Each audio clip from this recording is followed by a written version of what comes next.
warahmatullahi wabarakatuh. Madayaw, mayong adlaw kaninyong tanan. Magandang araw sa inyong lahat. Good day to everyone. Not a very good day in the Hague. No sun at all. I was wishing for sunshine today, but sadly the sun did not show up. I realized na I think we Filipinos get our sunshiny disposition from where we are in the world. No, it's a tropical country, and we get the sun 365 days a year. And yun din yung short chat namin kanina noong escort guard sa loob. Sabi niya, everything okay? And then I said, everything okay except the cold. And then he said, well, yes, this is their normal. This is our normal weather here in the Netherlands. And then I said, but you have sun lamps, right? In your houses? Sabi niya, well, mine, we do not have sun lamps, but I heard that they're good, they're very good, the sun lamps. And then I told him, my friend who lives in the Ireland, they have a sun lamp in their house. And then it gave him an idea, and he said that maybe I'll get one for my wife this Christmas because I heard that sun lamps are good. So, I think, sa dami ng pinagdadaanan natin bilang isang bansa, nakatulong na rin yung meron tayong sunshine almost every day doon sa Pilipinas. And una sa lahat, gusto kong magpasalamat sa inyo dahil nabuo natin itong salo-salo dito ngayong araw na ito. And syempre, hindi ito mabuo kung wala yung presence ninyong lahat. At ibig sabihin na nandito kayo, you took time out of your day to make it here, and well, pray for former President Rodrigo Duterte, and of course celebrate the Christmas spirit with your fellow Filipinos. Marami sa inyo ang hindi tiga Hague, mga tiga ibang bansa dito sa Europe. Some travel 200 kilometers, some travel 7 hours in a bus, no?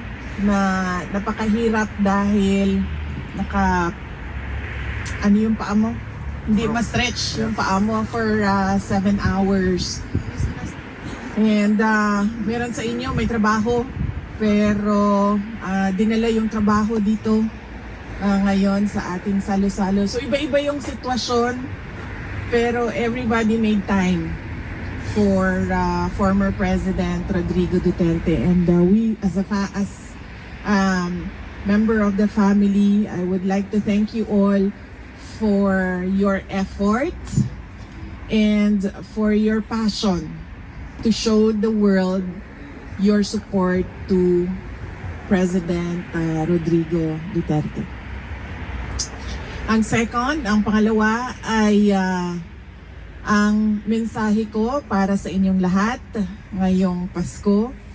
This is something as well that I discussed with President Duterte, because he was asking about how is the family, kumusta ang mga bata, and I said to him earlier, kung meron mang problema, sabi ko, okay na ganun lang dahil wala sa kanila ang merong sakit. Dahil ang pinakamalaking problema talaga ng mga pamilya at ng mga tao is ang magkasakit dahil walang solusyon sa sakit sa terminal illness, sa stage 4 cancer. Yun yung mga problema na walang solusyon. All the other problems ay nagagawa natin ng paraan, nahahanapan natin ng solusyon. Pero yung magkasakit, yun yung mahirap para sa isang tao at para sa pamilya. And that is my Christmas wish for everyone, that you are always granted by God good health. Amen. In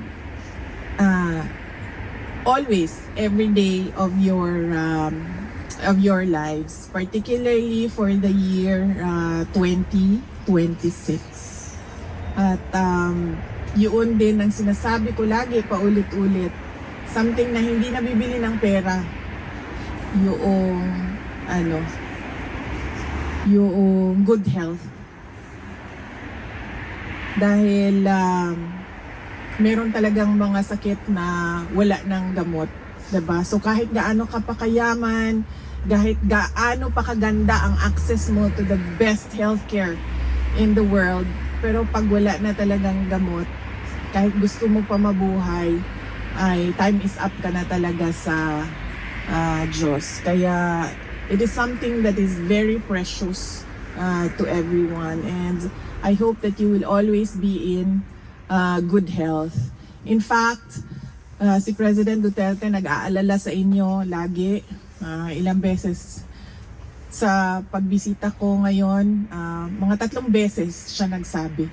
Sabihan mo sila na huwag silang mag-antay sa lamig dahil magdadala ng sakit sa kanila yung lamig. At syempre meron ding mga sumagot sa inyo na sanay na kami sa ganito na weather. This is nice weather, Mom. This is not nice weather. If I have to show you, sandali. Pakita ko lang sa inyo kung gaan. So this is 1. This is 2. Ay, kung ano siya, Ma'am? Innerwear. Per month. And this is 2. This is 3. And this is 4. 4 layers ito siya. Plus the scarf. Sa baba, ganun din.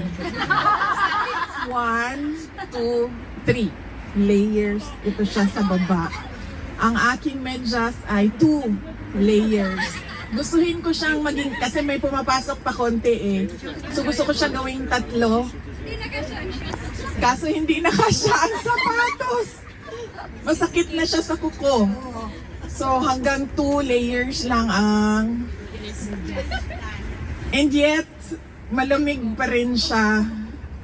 Pumapasok pa rin yung lamig. So this is not good weather. I'm excited to go home. Truly excited to go home. And going back to my Christmas wish, yun yung sa inyo, good health.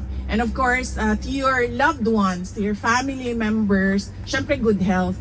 But I also wish them a joyful Christmas with you online or with you going back home and spending Christmas with them. That Noche Buena with them. That Noche Buena with them. And their happiness that you are present in their lives. So yan yung wish ko sa kanila. A joyful Christmas with you. And of course, the New Year.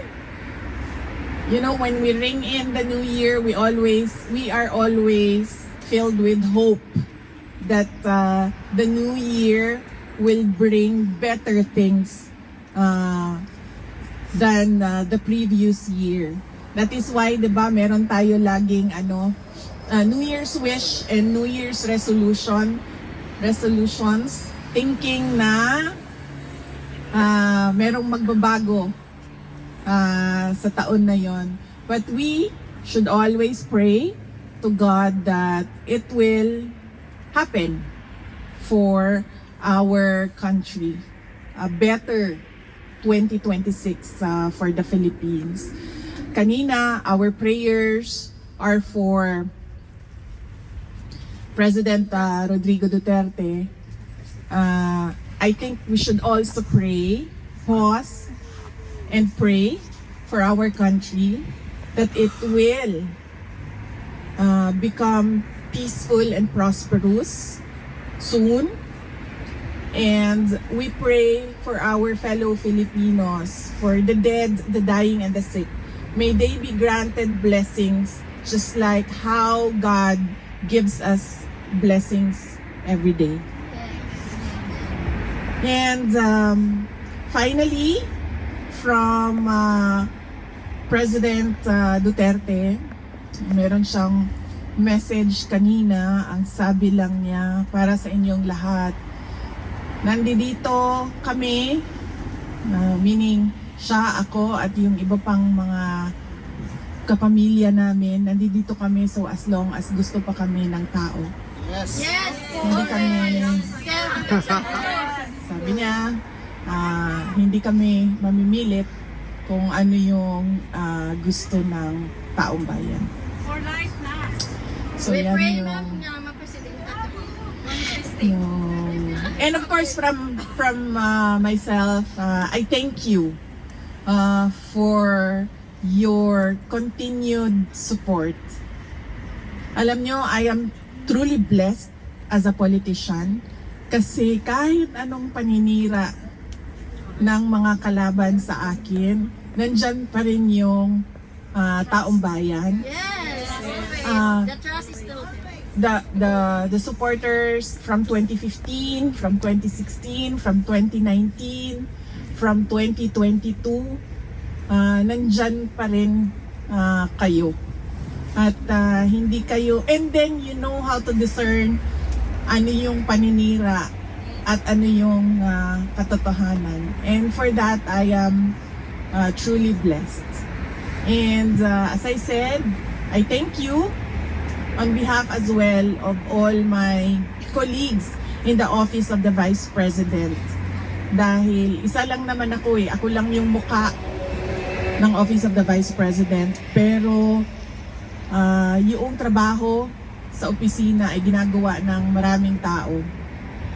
And on behalf of my colleagues in the OVP, we thank you for your continued support and trust in our office. Thank you so much once again for this time with you.